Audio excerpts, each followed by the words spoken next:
In August, 4 million workers quit, making it the 5th month in a row that the U.S. has seen record numbers of people leaving their job in basically what's being called the Great Resignation. Roll the intro. I got problems on problems on problems on problems on problems on problems. I solve them. I run through the money. The pressure be calling. Left on my blessings. I feel like I'm falling. The birdie is back. Tell me I'm garbage. I'm going through something. That's why I ain't calling. Phone and progression is all that I wanted. The phone and affection. I summon and dub it. Cause I got problems on problems on problems on problems on problems on problems. I solve them. I run through the money. Welcome back to another episode of the Problems on Problems podcast. I am your host, Mike Santee, aka the Pool Boy, aka your podcast, aka Rich Uncle and somehow a broke boy, aka the curly-headed, not any good words that follow that. But yeah, let's talk about the Great Resignation. Honestly, in my opinion, it's kind of one of the only positive side effects to the pandemic, you know, the global pandy-wandy. Why are you saying things like that? Anyways, so what you need to know about this is, if you haven't already realized this by wherever you work or wherever your friends work, loved ones work, anything like that, people are quitting in huge numbers, unprecedented numbers. And it's really, I mean, you see it a lot in the food services industry.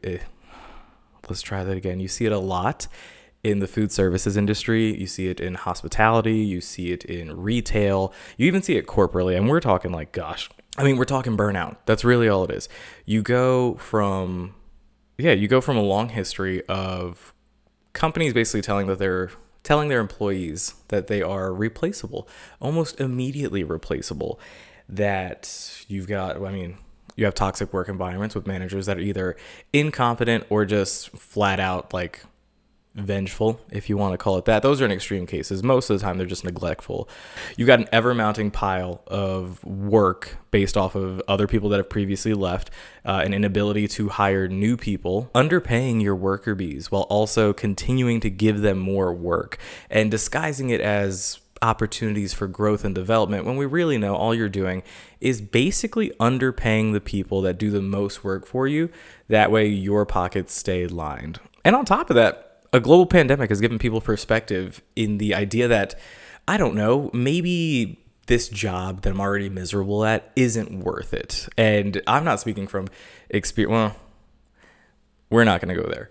Disclosure, I currently enjoy my role. I think I get paid adequately for the volume of work and effort that I put into my job, and I'm happy about that. I had to leave a position that was completely overworking me, burning me out 24/7, and then really just giving me pats on the back, a 2% raise, and the occasional like gift cards here and there as a show of their appreciation, when in reality, all you had to do was just pay me more. But that's kind of what people are seeing, and that's just on the corporate side. Like, really, would you think, like, I don't know, that your pizza parties were going to keep people at... Mind you, it's been a pandemic, so I don't know how many pizza parties are there, but your pizza parties, your Zoom happy hours, that's really going to knock morale up. That's going to get you guys going for the rest of the year. And I mean, to really add insult to injury, we are talking about the idea that we are talking about the idea that these companies are literally, if they're giving you a raise, it's a 2% raise because of inflation, even though inflation's really closer to 5%, but we'll talk about that later.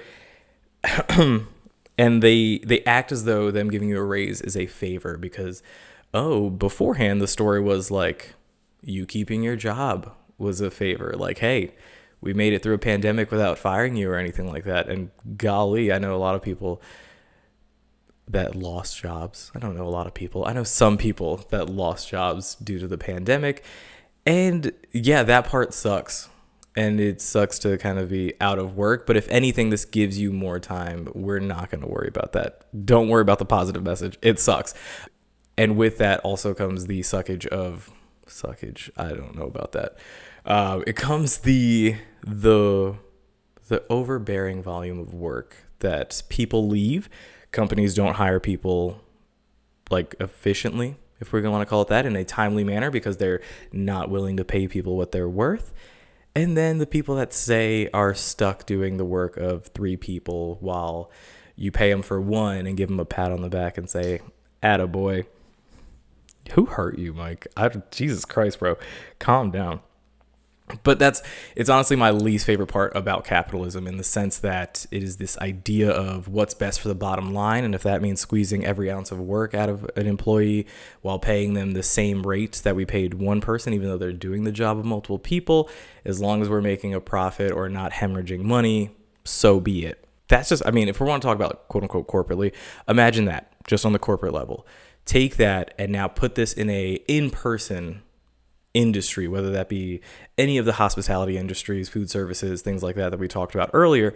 Put it in an in-person realm in which you've basically dealt with rude people that are, honestly, some of these videos that I see in TikToks and clips of people, Karens and whatever the other equivalent is to Karens, is ridiculous. Like the monsters that are out there during global pandemic that have this sense of entitlement that they're right. And that, I mean, it's really that bullshit lie that they fed to generations previously where the customer is always right. And honestly, sometimes the customer's a fucking moron. And that's why I don't really know what that word was beforehand. But it's this idea that these people are out there face to face with these monsters and basically trying to make it through a pandemic like the rest of us are, while having to deal with people that I guess have no idea what's going on, whether that be, gosh, complaining about mask policies. Honestly, people at this point in time, you're an adult. Like, if you don't know how to follow the rules, don't go there or visit places that only adhere to like your beliefs and likings or opinions and viewpoints. But don't try and impose yours on other places. They're places of private businesses. They can do whatever they want. I don't know why we're still having this conversation. But dealing with people like that, dealing with, gosh, ridiculous hours, I could imagine, like, I don't know, wanting to stay at that job. And that's why you see all these numbers of people in record numbers leaving their positions. Because, I mean, until these companies, businesses, industries, enterprises, corporations, whatever synonym you want to use, until they start valuing the workers and paying them adequately, which, listen, these are broad blanket statements. If you're taking everything that I say to heart, I'm not sorry. That's more with you than it is with me. But in these broad statements, I don't know, pay your people what they're worth, which, I mean, if we want to get into that, you'll never be able to pay them really what they're worth, but pay them adequately. Like, it's not that bad. I've probably worked more hours in this current position than I did in the previous one. And I don't feel burned out. And it's honestly because of the fact that I'm getting paid adequately. Man, English is hard. You should not do this. Until these places learn to pay their people adequately and to, I don't know, give them as much as a competitor would, because it's not that hard for people to, especially in this climate, for people to just jump ship, move to another company and get a 10 to 15% raise when you're still trying to justify why you can only afford to pay them, I don't know, a 2-3% raise. When you're their replacement, you're going to pay them what you should have paid your person, or to keep your person, if you want to call it that. Jeez, that was tough to get out. And so, I mean, I don't think this trend's going to end anytime soon, especially because I don't think the culture of corporate America is going to change anytime soon, pandemic or not. And honestly, we might follow back up with this, but I can almost guarantee that this is going to be worse in Q4. I mean, we're in Q4 now, but the idea of people getting closer to holidays, time with their loved ones, things like that, it's really just going to be one of those things where you're just going to see more and more people leaving until something changes. And I don't think anything's going to change anytime soon. But speaking of resignations, in other news, which I still don't have an intro or animation or anything like that for that segment, but in other news, Jon Gruden, former coach of the Las Vegas Raiders, get it together. Former coach of the Las Vegas Raiders resigned after a Wall Street Journal article that was the result of an investigation on the Washington football team into their toxic workplace culture revealed that there were 10 years worth of emails or emails spanning the course of 10 years between Jon Gruden and then president of the Washington football team, Bruce Allen, in which Jon Gruden, who at the time, just for context, was an ESPN analyst, was, I don't know, we'll call it what it is. The man was racist, homophobic, misogynistic, sexist, anything you want to call it under the sun. And gosh, I mean, just to give you some examples of this, he called an NFL Players Association executive, he said about them that they had lips as big as Michelin tires, which I'll let you kind of fill in the blanks in context about that. If you need any more help, that exec was a black person. On other occasions, he's called the commissioner of the NFL a pussy and a F word. Yeah, we're just going to say F word. If you don't know what that is, this probably isn't going to be the talk for you, but the list does not end. He says that the commissioner pressured the St. Louis Rams, who are now the LA Rams, into drafting a queer. They're referring to Michael Sam, the openly homosexual male who was drafted by the Rams.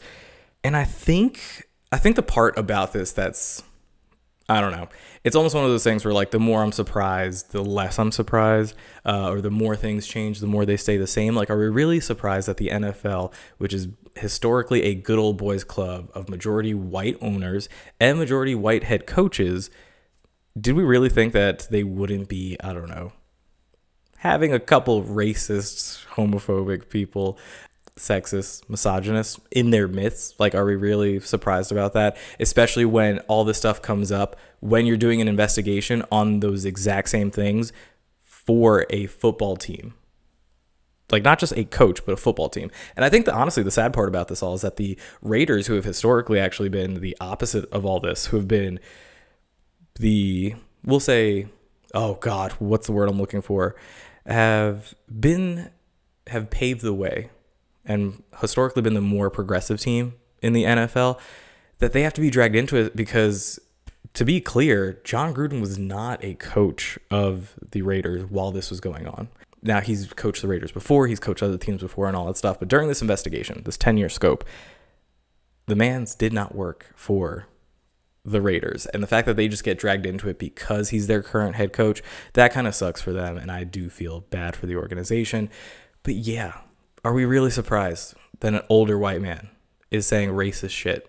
Because, I don't know, if there's a lesson to be learned from any of this, is that your receipts will come to get you. All right. It's not going to be that hard. This is the age of technology, the age of information, in which God knows almost everything you say and do can be held against you. Gosh, I bet you had to do a quick inventory if there's anything dumb. There's a lot of dumb shit on my social media. It doesn't go as far as racism, like misogyny, homophobia. We'll say that. But yeah, like, let's not be that surprised, but also your receipts are going to come find you. So if you have it out there, just know who you are will be exposed eventually.